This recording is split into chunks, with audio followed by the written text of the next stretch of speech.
Welcome to FM's Next Gen, a podcast from Building Operating Management Magazine and FacilitiesNet, where we talk about what's coming next in facilities from the perspective of young facility managers working in the industry today. I'm your host, Naomi Mijan, Senior Editor of Building Operating Management. In this episode, I'm speaking with Charles Thomas, whom I first met at NFMT. Charles is a facilities project manager in the corporate real estate division of SRI International.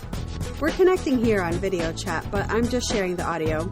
Charles is really driven and has some great insights on how to make moves in the industry.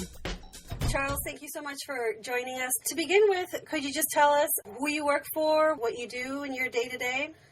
I currently work for a company called SRI International. Here in Arlington, Virginia. It's about 250 square feet. Some of my duties, they consist of just coordinating operations and maintenance, emergency management, company marshal for the emergency response team. Just doing a lot of things with the projects, construction projects, building things out, along with doing stuff with finance for the department. It's a lot that goes into what I do on a day-to-day, but, just being at FM is being a jack of all trades. Knowing how to want to learn to do a whole bunch of different things, and you try to get great as you can at them, for sure. To back up a little bit, what does SRI do? It's government research. Some of the things that have been created here, like the computer mouse that was created with this company. Wow. Siri was created with this company. A good amount of things that the company does, so it's really exciting to be a part of this type of company, just to take care of these people so they can do what they're here to do. So it looks like I'm talking with you in your office, and I'm seeing, right, your office? Yes. I see a ladder, I see a fire extinguisher, I think behind you there was like a skid. So yeah, that's kind of just illustrative of you're ready for a lot of stuff right there. Yeah, for sure. And it's like, I always tell people when they ask me, like, okay, what is facility management? To me, it's like a white collar meets blue collar type of thing. So like some days, some people, like end users, they'll see me, okay, I have a full suit on, and they're like, oh, okay, what are we doing? And then other days they see me climbing a ladder, trying to, going up into the ceiling, seeing about fixing something. So it's I think that's what makes it exciting, and even for just people my age or younger, that it'll make it exciting for people. It's not the same every day. So how long have you been in this position? I've been here with SRI in this position for 2 years. Okay. And how long have you been in the greater facilities industry? 8 years. Okay, cool. Yep. So how did you come to be in this, industry? Is this something that you always had in your mind as this is what you wanted to do, or? Not at all. It's I have conversations like this with other people, and a lot of us just kind of fall into it because when you're going through school, you're not like, oh, I'm going to be a facility manager. Like it's not something that you just dream of just doing. I mean, it might be the case now, but I'm not too sure. But the people I've talked to, it's never been like that. But I just kind of fell into it. I'm from Pennsylvania, so I was still there. So I was a shipping and receiving supervisor at Walmart, and then I came to basically like an outsourcing company called IST Management. Okay. And they basically gave me my foot into the door because of my shipping and receiving experience, and just being a leader and being a supervisor and everything. Mm-hmm. But just fell right into that. And the biggest thing for me coming in was just learn everything you can, because this is completely new, and you have to be quick on your feet, you have to have attention to detail, and, be willing to learn and be willing to be motivated and coached and everything. And that's what I fell into it, but it's almost as if me growing up, I was being trained to come in to be a facility manager. Okay. How does that sound? Yeah. How were you being trained as you were growing up? Not directly, but it was it was indirect. But I say that because just growing up, I was always in multiple organizations, sports teams, and different clubs, and always having to deal with multiple people, and knowing how to problem solve, being a leader, knowing how to motivate. And with all those people, they're all very different, so in high school, I was in the marching band.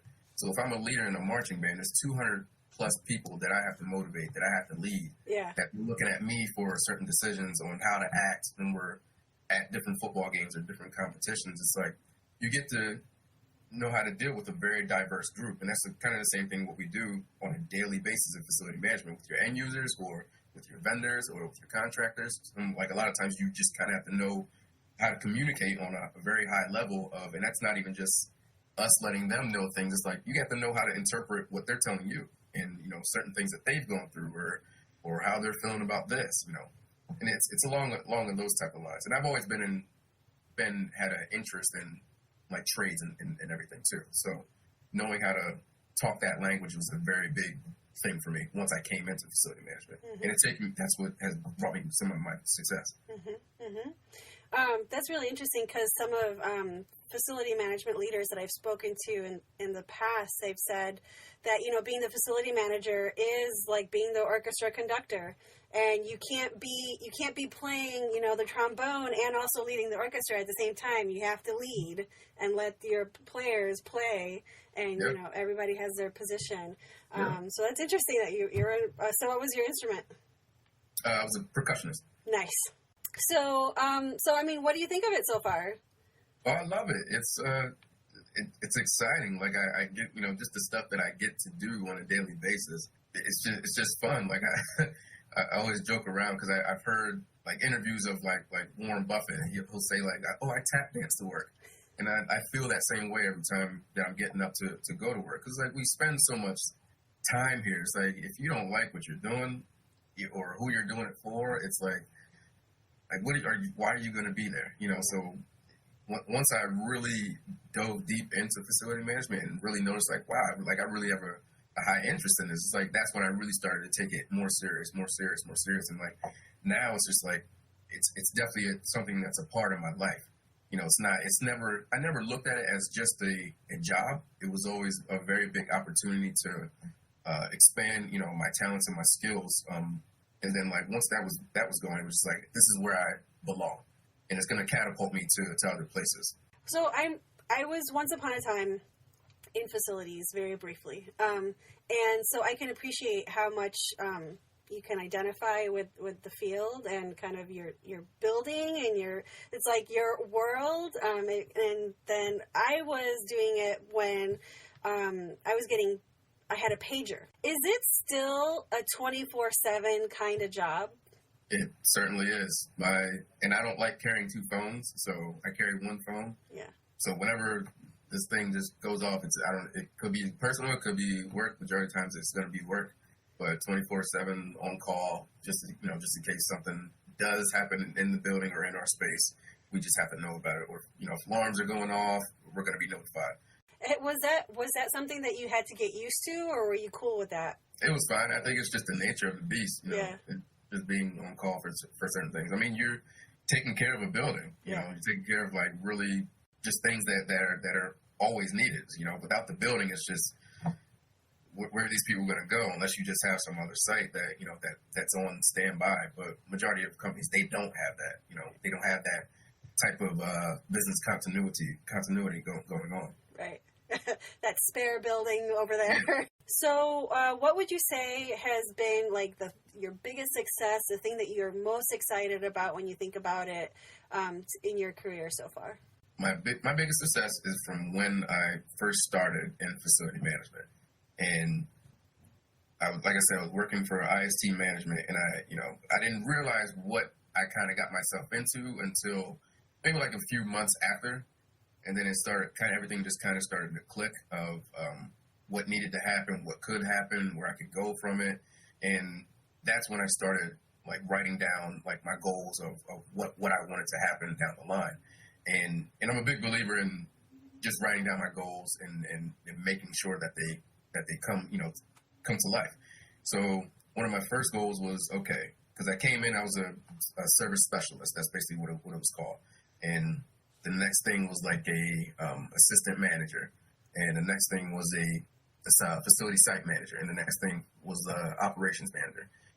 I went from service specialist to assistant manager to facility site manager in about 2.5 years, and that was like unheard of. And you could just imagine what the jump from of pay was, just from being on the team to running your own shop. And at that point, I'm only 23. Wow. When I moved here, and now I'm managing this team, and this is completely new. Yeah, I've supervised teams, I've led teams, but it's a different beast when you're when you're basically fresh into this field, but you've obviously shown something to somebody that you can do something and do a great job. So I think that's really like my biggest success was of how I came in and just trying to learn and just do a great job and just grow ultimately so I could just go to bigger and better things. Now, I didn't go to operations manager because I left the company, and then that's when I went to just a different company, and that was a totally different beast within itself because IC management is more so operation driven.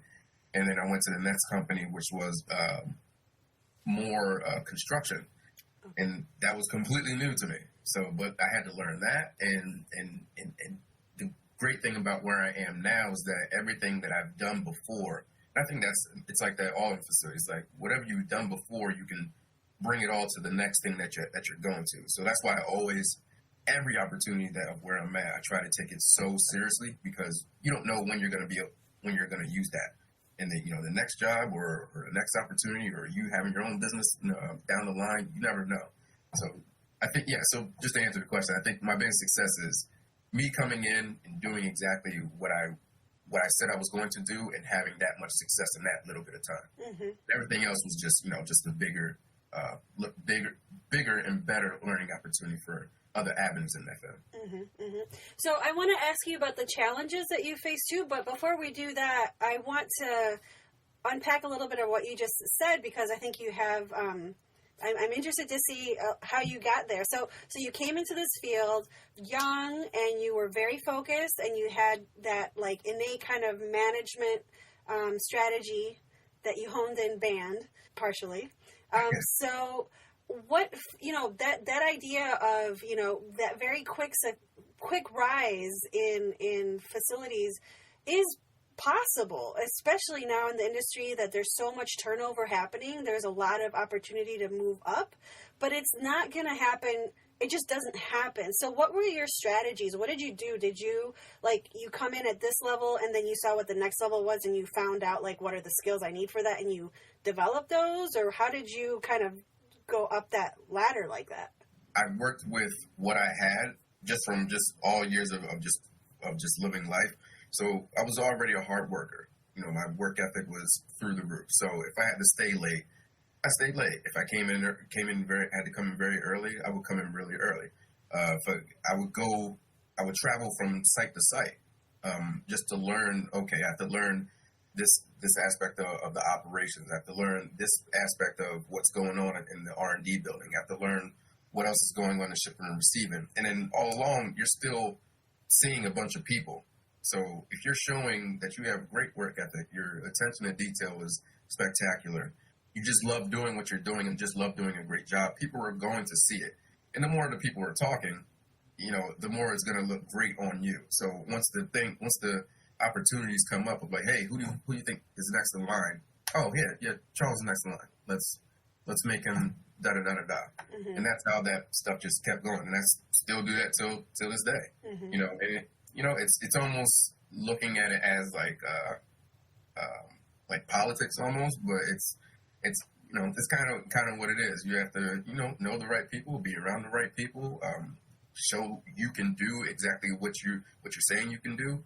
Just own everything that you're about and just do a really great job. I think that's the biggest thing is that you have to want to do a great job first and foremost before anything, before any promotion, before any type of accolade gets brought to you. Just do a great job and people are going to see it. Mm-hmm, mm-hmm. Cool. So then thinking about the jumps that you made between companies and you talking about how everything that had come before was kind of preparing you for what was coming next. But maybe that's not like a linear path, especially when you're going from one company to another. So how did you kind of see the connection between what you were doing at that first company and see that other company and say, oh, I could do that. I can take the skill set and apply it there? Honestly, I don't even think I thought about that. When I was going from one company to another, it was more so what the duties were for that next company of what else I could learn. But the biggest thing I always look at within an interview is like, okay, whoever's interviewing me, if they are your like direct supervisor or direct manager, I want to know, can I learn from them? That's the biggest thing, because it's like if you can't learn from your manager or anybody that's in a leadership position, let them take you under their wing, you're going to be stuck there. You might get complacent. It's just everything's just going to seem redundant, like you're just there just to be there. So that was a big thing for me is, and that's how I always usually just made a jump from one company to another. Is that, okay, can I learn something here? Is this going to take me to another level? Mm-hmm. For sure. So it's like, I want to work for that person. Mm-hmm, basically. Yeah, so you're interviewing them. Yeah, and that's how I always see any interview that I go on, and it kind of throws people off too when I'm in an interview, because they don't expect me to ask certain questions, and it's like, yeah, I'm asking you. This is an interview for you too. I almost look at it as like, yeah, you're lucky to have me too. As lucky as I am for you to give me the knowledge. Yeah, you should feel lucky to get a person like me. Yeah, it sounds really cocky, but that's what it is. Yeah, no, that's a great way to go into it. So then the flip side of the successes is, of course, the challenges. So what have been some of the challenges that you've had to overcome at this point in your career? Big challenge for me was when I came here. I came to SRI International. Basically, before I came to SRI International, I was at a public charter school in DC. And I was on there wasn't really like a facilities program prior to me getting there. So it was like completely new. I built it from the ground up type of thing. And it was just me. So it was like, it was, the maintenance, the operations, just everything. And that was like probably the biggest learning experience that I've ever had. And it was about 8 floors, whoa. Yeah, 8 floors from, the grades were 5th grade all the way to 12th grade. So the hallways were always filled. There was always something going on in a bathroom or in the cafeteria or in the gym or somebody doing something in the hallway they're not supposed to be doing. So you always had to be on your toes, and then you can't do everything exactly when you want to do it because there's always people in the hallways and there's always classes going on. So if there's something going on in the classroom, you got to wait until that lets out or when there's free time to go in there. But there was probably one of the biggest and simplest things of a story that happened there that was a learning experience was we were doing basically like a fire emergency management, doing a preventive maintenance type of thing, but it was more so an inspection type of thing. So fire marshals came through. This is my first time ever really having to deal with a fire marshal in DC. They came through and there were, the exit signs, but, exit by the doors. I never noticed that there were arrows there's arrows on the signs telling you, okay, you can go this way or you can't. And every exit sign, all the arrows were out. So there were dead ends and the arrows were going there, like that. There were certain rooms that I didn't even know were there, and they had bunch of stuff in them, copiers, stuff filled up almost to way too high where there's not supposed to be. So that was a very big learning experience of okay, I just came into a different beast. And that happened probably the first month that I was there. Oh, yeah. So it was like, okay, now I'm in a different beast now, so I got to take a hold of this. But yeah, just learning those type of things, learning about fire extinguishers, learning about just alarms, period, of who to deal with, because I never had to deal with that, especially in DC. At one point, we had a problem with one of the smoke detectors that was just going off every now and then, just on the random. We would spray it out to get the dust out of it. It was good for a while, and there was a time where it went off, and again, this is in DC. It's a school, and mind you, there's residences, on both sides. Mm-hmm. So there was an alarm that went off in the entire school, and it was going off from 2 a.m. until I got into work at 7 a.m. Oh. Nobody called me. I got no call. I'm walking in again, tap dancing to work, like everything's fine, and they're looking at me like, "Hey, what happened?" I'm just as clueless as you guys. So that was a lesson in humility, almost, of not really covering all the bases, because I should have known with the company that they weren't going to contact me, or getting with them to make sure that they contact me if this stuff is going on. Yeah. So it was like, it's a big learning experience of like knowing how to own up to these mistakes, own it so that you can know how to recover from them if they do happen again. So since this podcast does have an eye for, young people coming into the industry, people thinking about it as a career choice, what do you think they should be thinking about?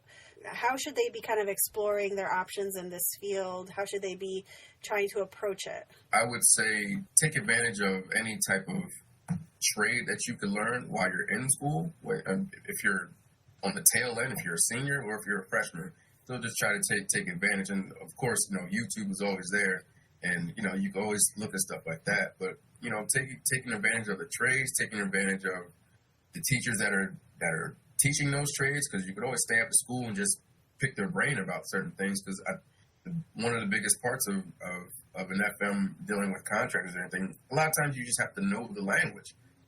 Really having some self-awareness of about yourself, of how hard do I work? Like how, am I willing to learn? Am I coachable? How well do I communicate? And another thing, just taking advantage of the clubs at school, or taking advantage of any type of organization, taking advantage of being on a team, just being something to where you're going to be around many different people and not just your same 5 friends every day. That's not going to, teach you how to be in the real world of dealing with so many people. It's just like, just taking advantage of the exposure that is at your disposal, and so you can get the experience of dealing with multiple people, dealing with, on a communication level. I think that those are the biggest things. You have to just take advantage of everything. Mm-hmm, mm-hmm. And one thing I've been wondering is, since I've been covering this industry, the facilities has become, like now you can get a degree in facilities. You can even get a doctorate in facilities. How is it? Do people need to have a degree, in facilities management, or can pretty much any major walk into this industry? Any major can walk into this industry. Are you going to come in flat out, boom, title facility manager? No. Like you might be in the mailroom, just learning what's going on a scale, just the operations level. Like you never know. But that's your in to the industry. And that, honestly, that's kind of where I started, was just mailroom, copy room. But then I wanted to explore out, hey, what's that? You got to be able to ask questions. You have to be curious. If you're not curious, you're just out here, and nobody's going to be willing to teach you anything. So you could be at where you're at. Okay, I'm in the mailroom. I'm sorting mail. I'm making copies. I'm doing this and doing that. But there's so many people that you're going to be around that can teach you something on a facilities management level, on a just all around business level, on a trades level. Just ask the questions. And like a lot of times, especially to the older guys, they want you to ask. They want to be able to teach you something, just that's going to make something easier for them, or just put you in the next position to just to do great for yourself. That's really good advice. Just keep your ears open, eyes open, be willing to be helpful and kind of wear whatever hat needs wearing. Exactly, because you have to wear so many hats. It's like, just be open to it and be comfortable being at where you're at, and know that if you're doing the right things and have a goal within mind, knowing what your XYZ is, and you're still at A, just knowing what's in the middle, you're gonna succeed. Mm-hmm. There's kind of no way around that. So one thing I've been asking people, with the industry kind of changing a little bit as far as a lot of people are getting ready to retire across the industry. So there's going to be a lot of young people coming in just because those jobs are going to need to be filled. How do you feel that young people coming in larger numbers perhaps is going to influence the field of facilities management? I think it's going to influence this field in a way that I don't think people are looking at it yet. I think that it's going to almost be, like you said, there's going to be people that are retiring from long careers. They've been in it since they were 19, 20 years old, and, at retirement age. They've been in it for so long. I think it's going to open the door to give those older folks a purpose of taking the younger folks that may be coming in to really take them under their wing, whether it's like they take it as a business opportunity of being a consultant, or just coming in and just teaching, or, just to young facilities teams. Honestly, that could be a whole market. That if a company's just hiring just younger folks, like, okay, we're going to have this one guy come in and teach these guys, teach them all the ropes and everything, or we're going to have these younger folks with the young mindset of technology and how to mend the two. I mean, because it's kind of happening now, but I think once the more people start to retire, those opportunities are that door is just going to be completely open, because they're going to have a different purpose. It's not just going to be, oh, I'm the mechanical engineer that's here to do just this. It's like, no, they're going to know a lot more than just that. And they're going to be able to teach it to these younger guys. And as much as there's always the conversation of in this industry we need younger people to come through, that might diminish because of the technology. Oh, I see. Because I've seen it just now in the buildings that I've been in, is that, okay, we get new technology, okay, the building engineers, that amount shrinks. I don't even know what to call it. It's like it's almost like a slippery slope type of thing. So where it's like, we want this to happen, it might happen, but these jobs might just get a little bit smaller. And so I think the window is almost closing because of the technology is getting so great within these buildings. Of not having to have a bunch of people or a bunch of young folks. Of course, there's always buildings popping up everywhere. They're going to need people, but it's not going to be dead. But I think it's gonna be a shift. Yeah. I think it's gonna be a complete shift of young folks getting a little bit smaller, and you might see the older guys that are retiring, like having their own business, that might just get that much bigger. So leaner teams, as technology's coming in and is able to provide some of the skills that had to be a human before, but not entirely. We're not, the robots haven't taken over quite just yet, so there's still some time. Yeah. Like I said, I think it'll be leaner teams, but a lot more knowledge coming from the guys that have been retiring, that want that other opportunity to teach or to just make some more money with their own business. Yeah, I that's think interesting. it's a different approach. Yeah. So, what do you see as then your future? In the next 5 years, what's it going to look like for you? Right now, I'm in a space to where I still want to get better, just with my business skills, and really not just my overall business skills, but on a finance level. And I'm having the opportunity to do that here. So I'll be here for a good amount of time. But just really just position wise and goal wise, just overall. Before I'm going to be 30 this year. So before I'm 30, when I'm 35 or by 35, I want to be on the director level. And I think, within those 5 years, especially with the 8 years that I've had, I can get to that level and do a really good job. But, I do want to get more credentials. I do want to learn more about the trades and learn more about, just business in general, because like I said, with the older guys going in retirement for consulting, I want to go into consulting as well, because I see that being a big thing. Yeah. For sure. And companies are going to want that. I think that's just going to be the future of that. Mm-hmm. But yeah, the next 5 years, it's going to be targeted towards going to the level of being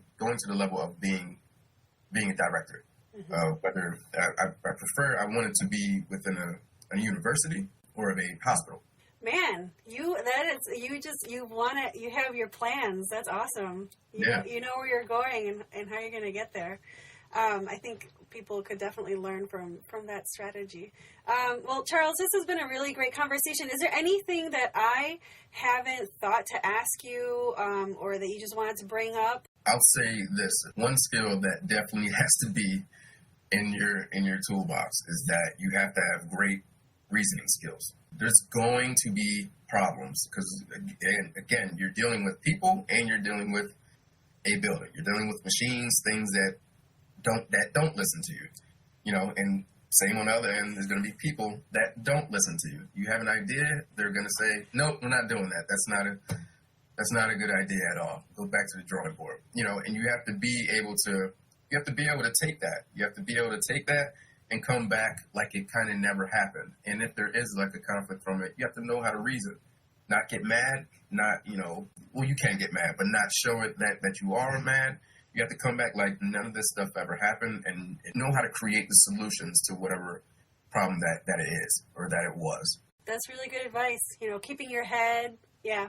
Charles, thank you so much for joining the podcast. This has been, I think, a really fruitful conversation with lots of really good information for young people considering the field, or even people who are already in the field, considering how they can make moves within it. So thank you so much for taking the time. No problem. Again, thanks for having me. Thank you so much for joining us for episode 5 of FM's Next Gen, featuring Charles Thomas with SRI International. What did you think? Were there any questions I forgot to ask?